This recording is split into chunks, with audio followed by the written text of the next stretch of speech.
A child wakes up in the middle of the night. The house is cold, colder than yesterday. She walks to the window and looks outside. The street, once bustling with voices, carts, and the smell of fresh bread, is empty, silent. On the other side of the square, the marble statue of an emperor is still standing, but someone has ripped off its nose and painted something on its back.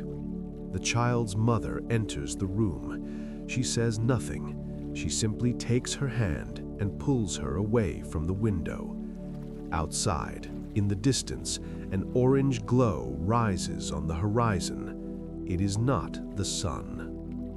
To understand the abyss into which humanity was about to fall, you first need to understand the height from which it stood. Rome was not just a city, it was the operating system of the known world. Imagine waking up on any morning in the 2nd century. You are in Londinium, modern-day London. Around you, stone buildings with underfloor heating, clean running water arriving through aqueducts that cross entire valleys. The streets are paved, straight, wide.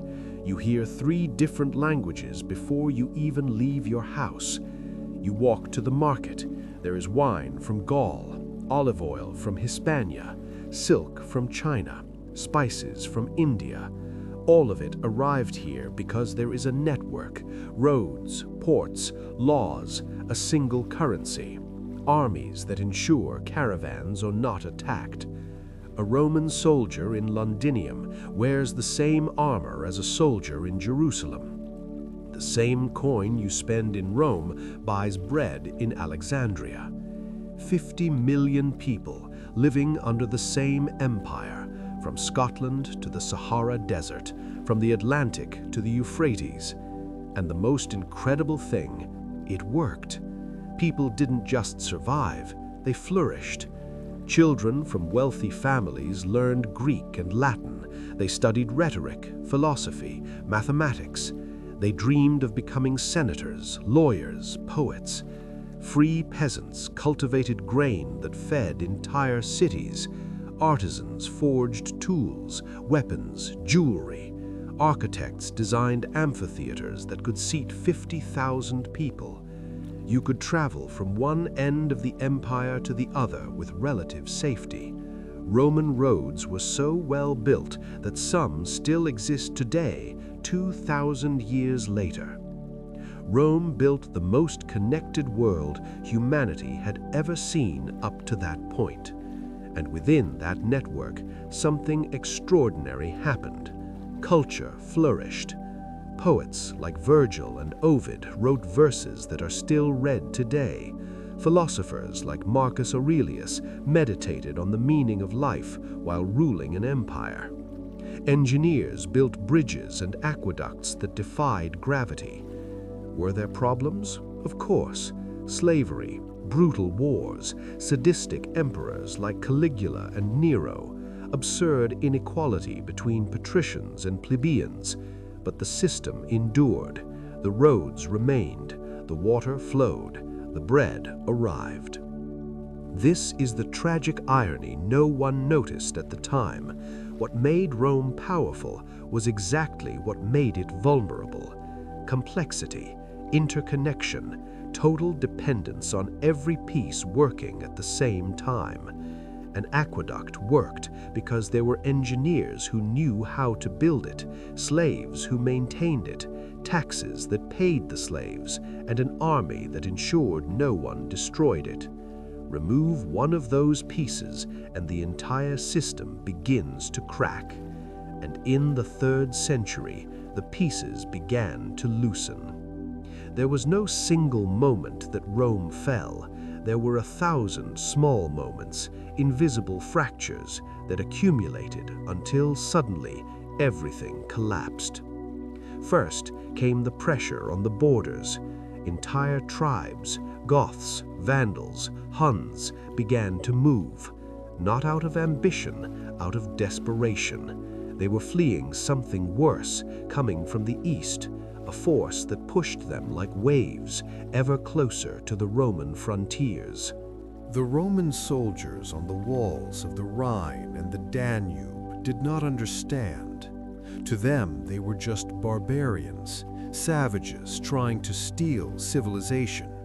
But those barbarians were terrified. Entire families walked for months, children in their arms, elderly people in carts, everything they owned carried on their backs. And Rome, which had once been able to mobilize entire legions in weeks, could no longer pay its own soldiers. Because the second enemy was invisible, the currency was disintegrating. The silver denarius, which for centuries had been the standard of trade, now contained more lead than silver. Emperors, desperate for money to finance endless wars, melted down the coins and reminted them lighter, weaker. Inflation exploded. Bread that cost 1 coin in the morning cost 3 by the afternoon, then 6, then 12. Merchants stopped trusting money. They returned to barter: a sack of wheat for a tool, 3 chickens for a pair of sandals. And when money loses its meaning, the empire loses its blood. Because everything in Rome depended on a chain. Taxes paid soldiers, soldiers protected roads, roads allowed trade, trade generated taxes. When one link broke, all of them broke. Farmers stopped selling grain because it was no longer worth it, better to keep it for the family. Cities began to starve. Soldiers, unpaid, deserted, or worse, they looted the very cities they were supposed to protect. Provincial governors realized Rome could no longer help them, so they began to act on their own. They hired their own armies, collected their own taxes. The empire was fragmenting. And then came the third enemy, the worst of all. Around 250 AD, something began killing people in the eastern provinces. High fever, bloody diarrhea, uncontrollable vomiting, blindness, wounds that would not heal. Doctors did not know what it was. They called it the Plague of Cyprian because a Christian bishop recorded the horrors he witnessed. He wrote about entire cities being abandoned, corpses rotting in the streets because there was no one left alive to bury them. About the smell, that sweet and sour smell of human flesh decomposing in the sun that permeated everything, that you could feel even inside your home, even with the windows closed. About people who woke up healthy and were dead by nightfall. The plague traveled along the same roads that had once brought prosperity, from Alexandria to Cairo, from Cairo to Athens, from Athens to Rome. In Rome, 5,000 people died every day. The grave diggers could not keep up. Bodies were piled in public squares, waiting for removal that never came. The legions, those immortal symbols of Roman power, were decimated, not by enemy swords, but by something they could not see, could not fight, could not understand. Entire military units vanished. Some frontier fortresses were found empty, gates open, food still on the tables, but not a single living soldier. And then something broke inside people. When you watch your entire family die, when the gods do not answer your prayers, when the emperor cannot protect you, when doctors have no answers, what remains? Some turned to new gods. Christianity, a marginal sect persecuted for centuries, exploded in popularity because Christians did something radical. They cared for the sick, even knowing they would probably die as well. They saw it as an act of divine love. While pagan families abandoned their own members in the streets, Christians took them in, fed them, gave them water, prayed.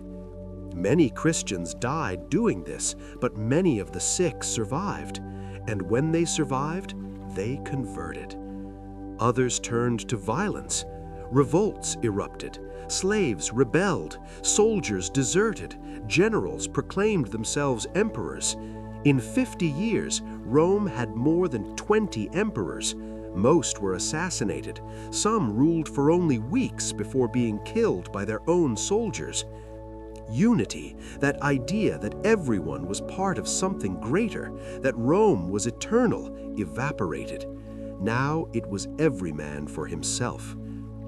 Imagine being a Roman governor in 370 AD. You receive an urgent report. Germanic tribes are crossing the Rhine, not in small bands of raiders, in mass. Tens of thousands, entire families, elderly people, children, wagons loaded with possessions. They are not attacking, they are begging to be let in. They say they are fleeing the Huns, a people coming from the eastern steppes, riding small but incredibly fast horses, who know no mercy, who burn entire villages, who take no prisoners. You have an impossible decision to make. If you let them in, they could become settlers, soldiers. Rome has always done this, always turned enemies into allies. That is how the empire grew. But if you let them in large numbers, they may realize how weak Rome has become. They may turn the tables. If you do not let them in, they will try to force their way in, and you do not have enough soldiers to stop them. You decide to let them in. It seems like the pragmatic move, even a humane one, but you do not have enough food to feed them. You do not have fertile land available to settle them properly. Your local army barely has functioning equipment.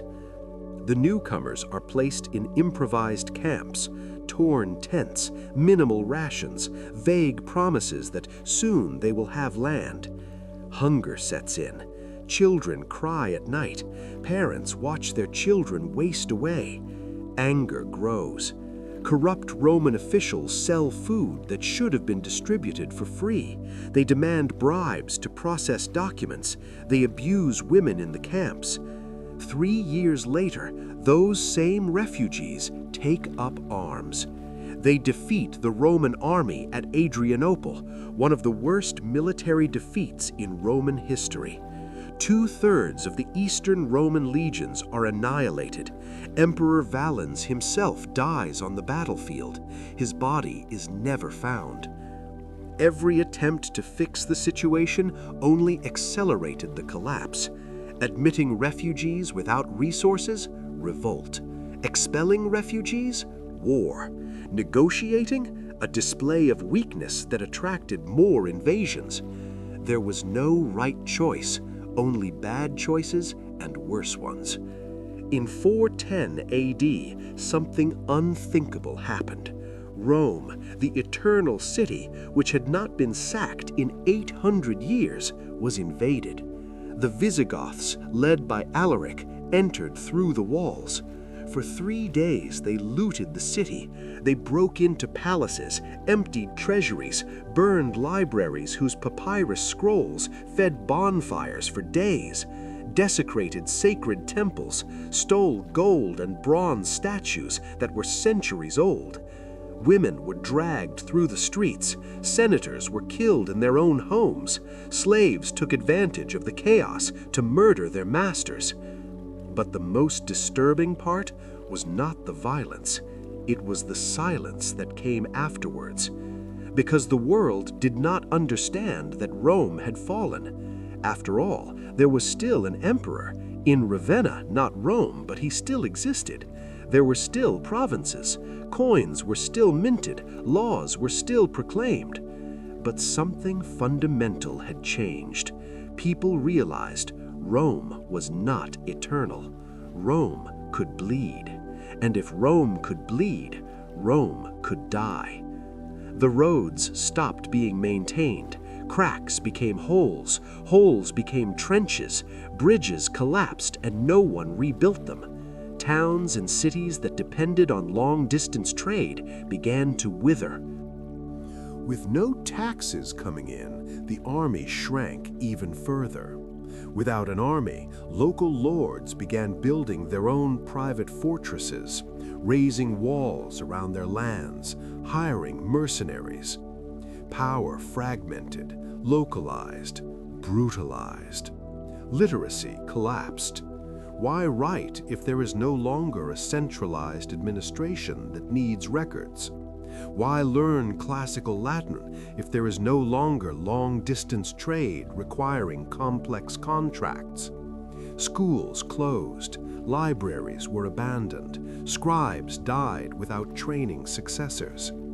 Urban populations collapsed. Cities that once had 100,000 inhabitants shrank to 5,000, then to 1,000, then to a few hundred. People returned to the countryside, to self-sufficient villages, to the land. You grew what you ate, raised the animals you slaughtered, wove the clothes you wore, died a few kilometers from where you were born. And with that, knowledge began to evaporate. Aqueducts collapsed. No one knew how to repair them anymore. The plans, the calculations, the engineering treatises, all of it was in libraries that no longer existed, written in a language no one read fluently anymore. Public baths became ruins.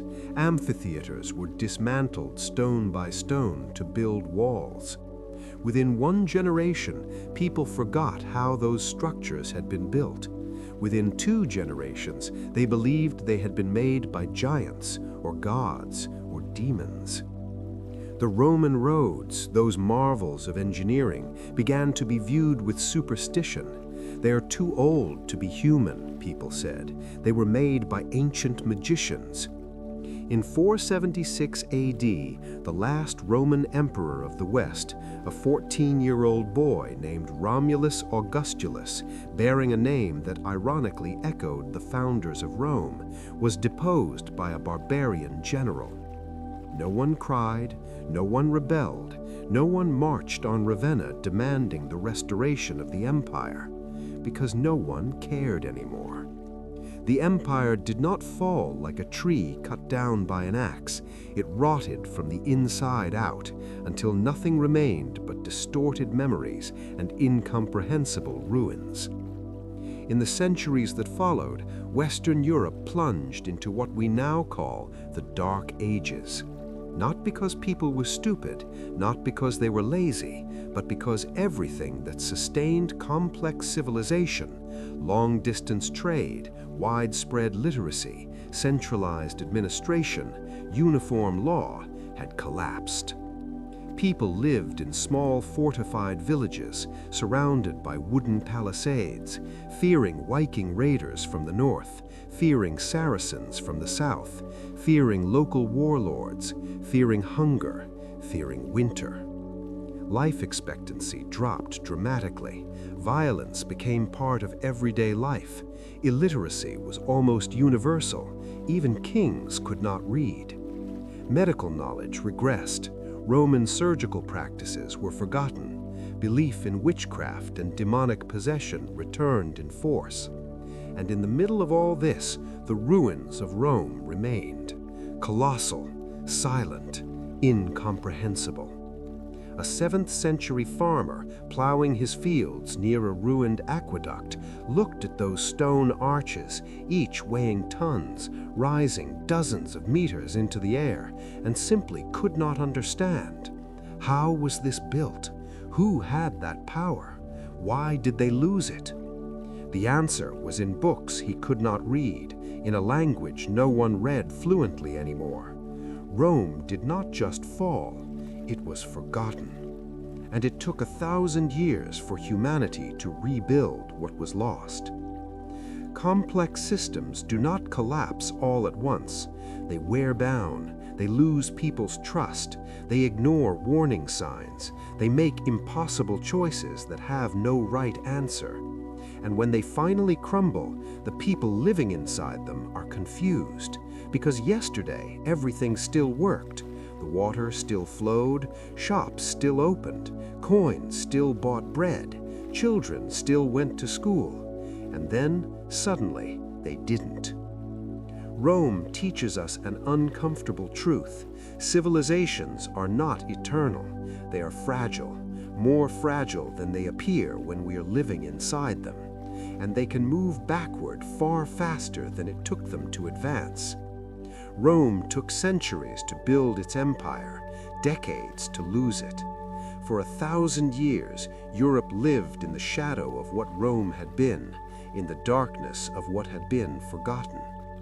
But here is the part no one likes to admit. Perhaps we, too, are living in the shadow of something. Roads we do not repair, bridges that collapse, systems no one fully understands anymore, connections so complex that a failure in one place can bring everything down. We think we're different, smarter, more prepared. We think we learned from the past. Rome thought so too. Anyway, I am someone who looks to the past so we can understand the present, and together we keep history alive. See you in the next era.